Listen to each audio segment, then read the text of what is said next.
August 12 మతభేదములు కలిగించు మనుష్యునికి 1-2 మారులు బుద్ధి చెప్పిన తర్వాత వానిని విసర్జించుము. అట్టివాడు మార్గము తప్పి తనకు తానే శిక్ష విధించుకొనిన వాడై పాపం చేయుచున్నాడని నీవెరుగుదువు.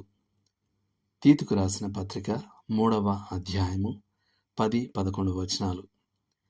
మనం ఒక మత విరోధి గురించి ఆలోచించినప్పుడు సాధారణంగా విశ్వాసం యొక్క గొప్ప ప్రాథమిక సత్యాలకు విరుద్ధమైన అభిప్రాయాలను కలిగి ఉండి వాటిని ప్రచారం చేసే వ్యక్తి గురించి ఆలోచిస్తాం.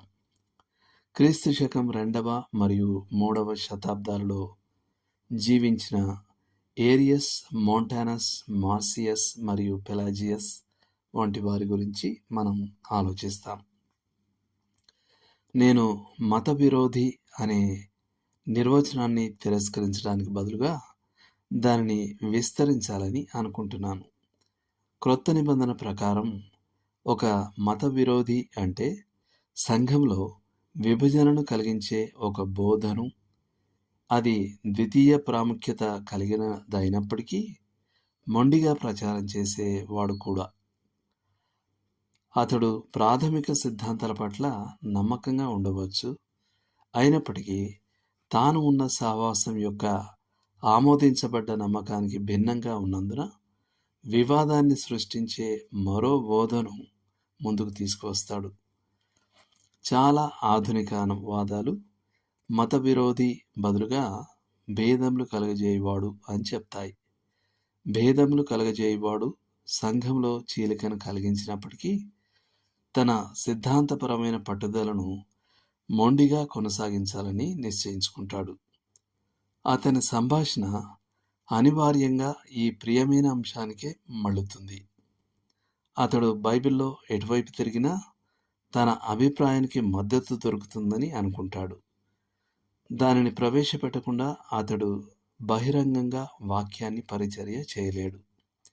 అతడు ఒకే పాట పాడేవాడు.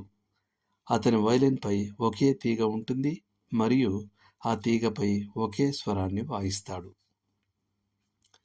అతని ప్రవర్తన పూర్తిగా విపరీతమైనది.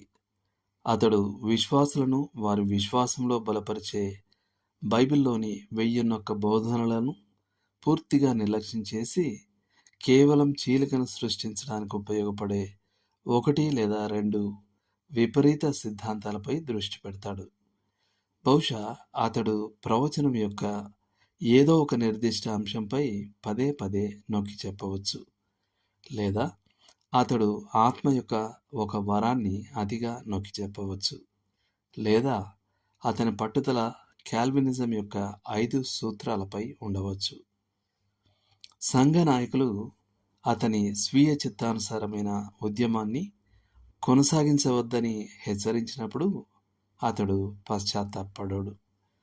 తాను ఈ విషయాలను బోధించకపోతే ప్రభు పట్ల నమ్మకంగా ఉండలేనని అతడు పట్టుబడతాడు.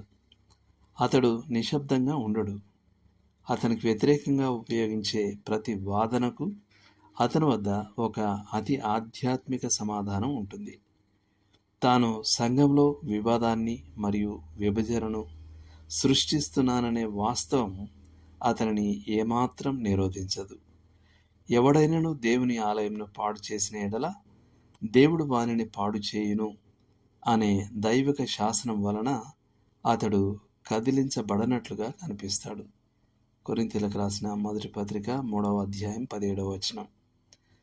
ఈ వ్యక్తి చెడిపోయి పాపం చేయుచు మరియు తానే దోషినని తీర్పు పొంది ఉన్నాడని లేఖనం చెప్తోంది.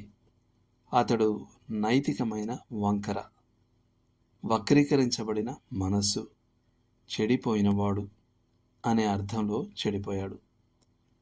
అతడు పాపం చేస్తున్నాడు, ఎందుకంటే బైబిల్ అటువంటి ప్రవర్తనను ఖండిస్తుంది.